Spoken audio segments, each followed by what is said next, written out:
마지막 여행 제10화 의철이 보너스 없다.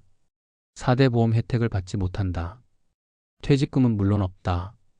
금전적인 부분은 고사하고 낮과 밤이 바뀌어 각종 문화 혜택을 누릴 수 없다. 덤으로 사람들은 유흥 종사자들을 벌레 보듯 한다. 나이트클럽 영업부장들의 삶이다.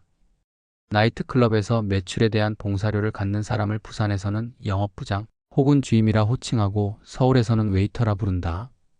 밤을 꼬박 새워 영업을 하고 파김치가 되어 집으로 돌아가면 아침이다. 서둘러 잠들어야 한다. 고객을 유치하기 위해서는 판촉을 해야 하고 판촉을 하기 위해서는 낮 출근을 해야 하기 때문이다. 사람들은 일주일에 48시간 일하는 것도 힘들어 주 40시간 노동법에 쾌지나 칭칭하지만 그들은 일주일에 48시간만 빼고 일한다. 그런데 왜 그 짓을 하느냐고? 이유야 많겠지만 우선은 일반 근로노동자들에 비해 당장 돈을 더 벌 수 있기 때문이다. 그럼 금방 부자가 되는 것인가? 천만의 말씀이다. 그들은 스스로를 하루살이라 부른다.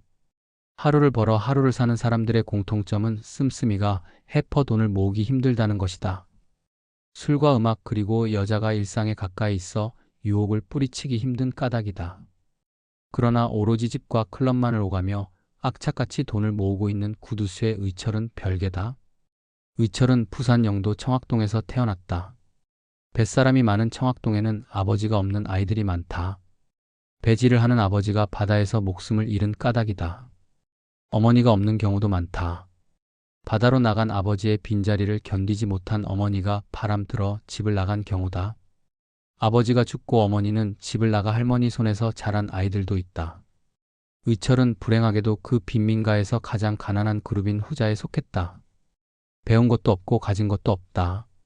있다면 그동안 키워준 할머니께 보은해야 할 책임감뿐이다. 그런 할머니께서는 의철이 결혼을 하자 짐이 되지 않겠다며 스스로 양로원을 찾아 들어가셨다. 돈을 조금 더 벌 수 있다면 뭐든 해야 했다. 의철은 자신이 겪었던 고통을 아이들에게 물려주지 않기 위해 또 저당 잡힌 할머니를 찾기 위해 하루빨리 돈을 모아 사업을 해서 부자가 되어야 했다. 지독히 돈을 아껴 모으며 살 수밖에 없는 이유였다. 의철은 돈이 모이자 영업부장 생활을 청산하고 그동안 꿈꿔왔던 사업을 하기 위해 고심을 거듭했다. 그러나 고심 결과는 허탈했다. 사업을 한다는 것이 쉽지 않다는 결론이었다. 로봇이 인간의 영역을 침범하면서부터 인간의 삶이 팍팍해졌다.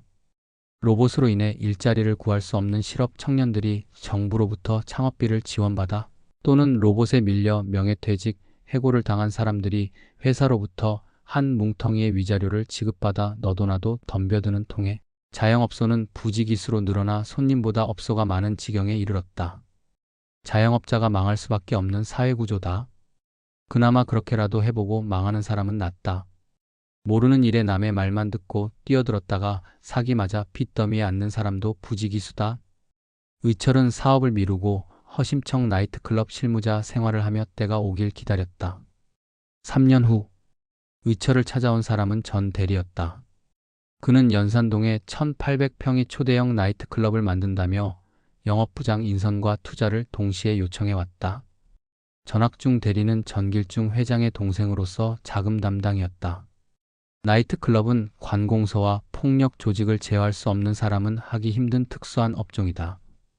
거기다 100억대의 자본금을 필요로 하는 초대형 나이트클럽은 누구나 함부로 해보겠다고 덤빌 수 있는 사업이 아니었다. 의철이 원하던 투자 적격처였다. 그렇지만 의철은 고민하지 않을 수 없었다. 전 회장의 결산과 배당이 좋지 않다는 사실은 부산의 유흥업계 종사자라면 누구나 다 아는 사실이었다.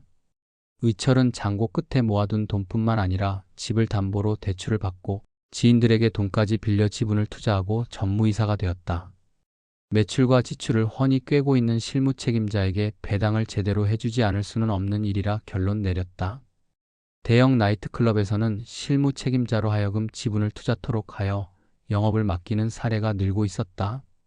부산에 대형 나이트클럽이 생긴 이래 신장 개업 1년 안에 투자금 전액을 회수하지 못한 전례는 없었다.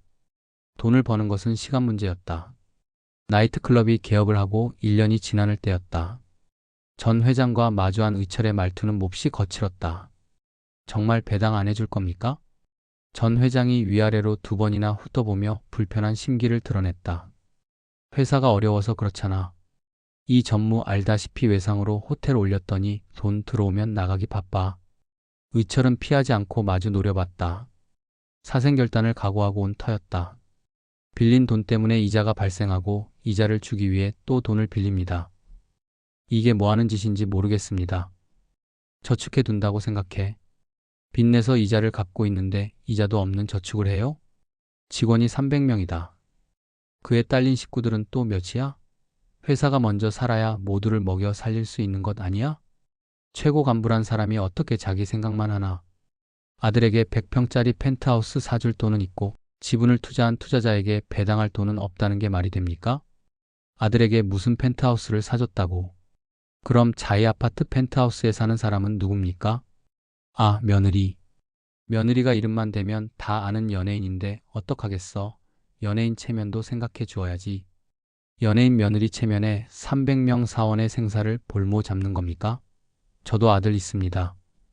고기 먹고 싶다는 아이들에게 소고기 전단지 보며 밥 먹어라 하고 있습니다. 그 정도로 어려우면 투자금 빼줄까? 전 회장의 얼굴은 어느새 평온을 되찾아 있었다. 분을 이기지 못한 의철의 얼굴이 붉게 달아올랐다. 개업 준비에 3년 걸렸습니다. 투자 실무자란 명목 아래 돈 한 푼 받지 않고 공사장 관리하고 주임 인선했습니다. 이제 그 결실을 거둬 영업이 호황을 이루고 있는데 나가라고요? 그렇게는 못합니다. 의철의 완강한 말을 끝으로 긴 침묵이 흘렀다. 전 회장은 고민했다. 투자자들이 많은데 의철에게만 배당을 줄 수는 없는 일이었다. 그렇다고 남는 것이 없다며 배당을 주지 않는 것도 말이 되지 않는 소리였다. 의철은 김종배, 노영진과 함께 매출과 이익을 훤히 꿰고 있는 투자 실무자였다. 건물 계약 당시 자금이 급해 영업 실무자들에게 지분을 투자케 했었다. 명백한 실수였다. 배당금을 지불하지 않자 김종배 상무와 노영진 상무는 투자금을 회수해 나가고 없었다. 당장 필요한 돈이 얼마야? 3천만 원 때문에 소송이 들어와서요. 그 정도로 힘들었어? 내가 너무 심했던 것 같다. 필요한 돈을 어디서든 빌려라. 공사 대금 밀린 거 해결하고 바로 처리해 줄 테니. 바로 처리해 준다는 게 벌써 1년입니다. 그리고 이자를 제때 주지 못하다 보니 이젠 돈을 빌릴 곳도 없어요. 사채라도 빌려. 이자를 어떻게 감당하란 말입니까? 이자는 내가 부담할 테니 걱정 마. 대신 다른 주주들에게는 비밀로 하고. 의철은 클럽을 드나드는 일수업자들에게 돈을 차용하려 했으나 생각대로 되지 않았다. 그들이 말하는 이유는 한결같이 3천만 원의 목돈이 없다는 것이었다.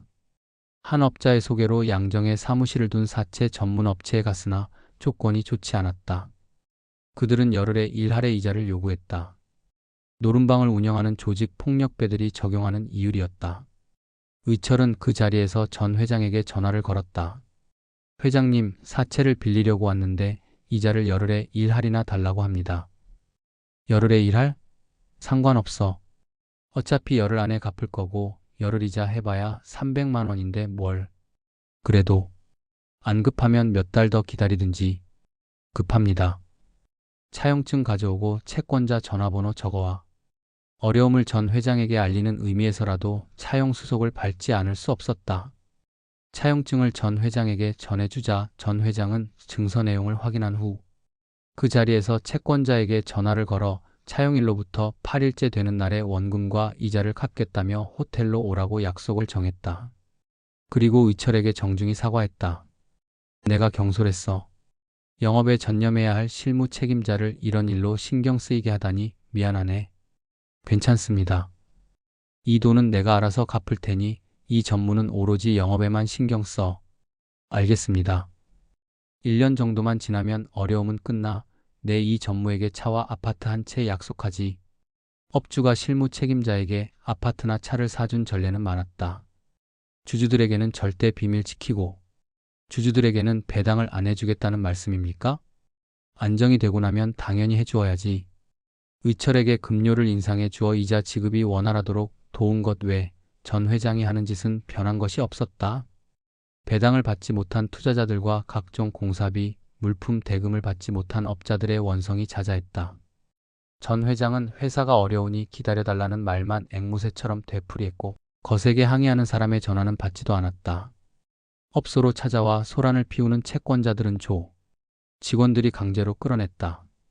조직원들에게 대항하다 실컷 두들겨 맞고 가는 사람도 많았다.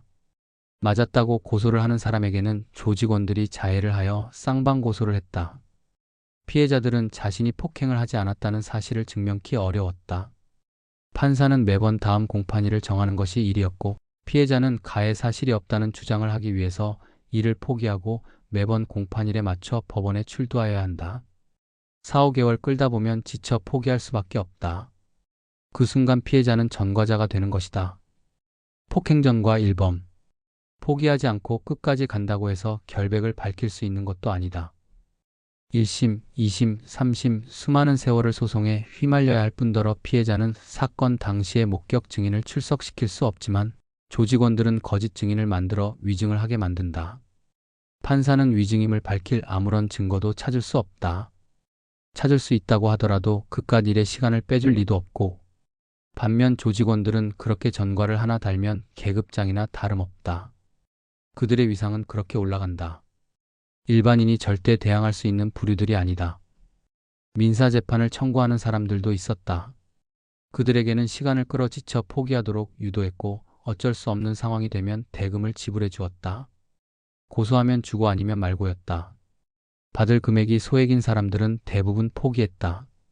먹고 살기 바쁜 사람에게 법적 소송으로 소액의 돈을 받아 내는 것은 쉬운 일이 아니었다.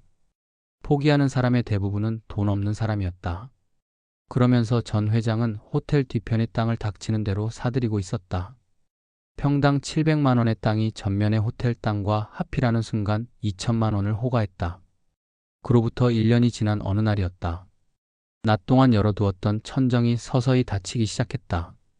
이어 잔잔한 음악이 깔리고 영업이 시작되었다. 의철은 손님이 들어오기 전에 자투리 시간을 이용하여 커피 한 잔을 들고 홀 중앙 의자에 앉았다. 삐비빅 의철 전무님 입구에 손님 찾아오셨습니다. 삐비빅 의철 확인. 의철은 찾아온 사람이 누구인지 상상하며 입구로 나갔다. 딱히 떠오르는 사람은 없었다. 빨리 의철이 안 불러? 입구에는 보는 것만으로도 거부감이 생기는 사내가 안내부장을 닥달하고 있었다. 안내부장이 말끝을 흐렸다. 어디서 오셨다고? 돈 받으러 왔어. 빨리 불러. 안내부장을 닥달하는 사내 뒤로 덩치의 사내들이 늘어서 있고 반대쪽에는 구경이라도 하듯 직원들이 늘어서 있었다. OX파 상진이 뒤를 봐주고 있기 때문에 3류 건달 몇 온다고 해서 신경 쓸 일은 아니었다. 의철은 불쾌한 감정을 숨기지 않고 사내의 아래 위를 훑어봤다. 상대는 수축되는 만큼 팽창하는 부류들이었다. 내가 의철인데 무슨 일이요?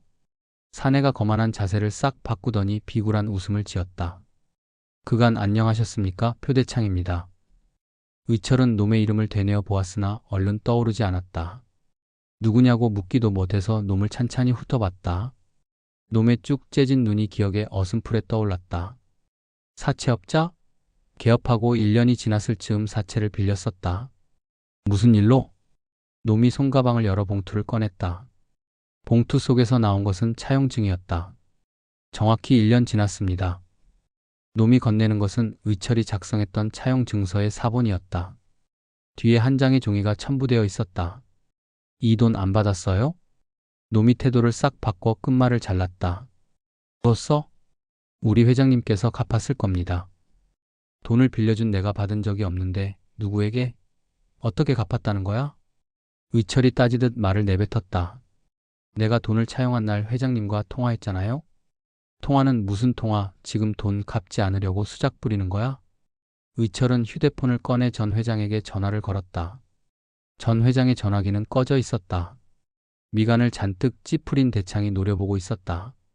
OX파 상진을 믿고 그러는 모양인데 구역 확장도 아니고 이권 개입도 아닌 이것은 엄연한 개인 사업이야. OX파 아니라 김두한이라고 해도 개인 사업을 방해해선 안 돼. 그것은 조직 간 불문율이야. 알아? 의철이 놈을 마주 노려보며 말했다. 돈을 안 갚았다면 갚으면 될 거 아니오. 놈이 태도를 또다시 바꿔 허리를 꺾으며 사과했다. 죄송합니다. 돈을 주지 않겠다는 뜻으로 들려서요. 의철이 전 대리에게 전화를 걸었다. 대리님, 회장님 지금 어디 있습니까? 낚시 갔다. 언제 옵니까? 일주일도 좋고 한 달이 될 때도 있으니 뭐라고 말을 못하겠다. 1년 전에 제가 딸깍 전 대리와의 통화가 끊어졌다.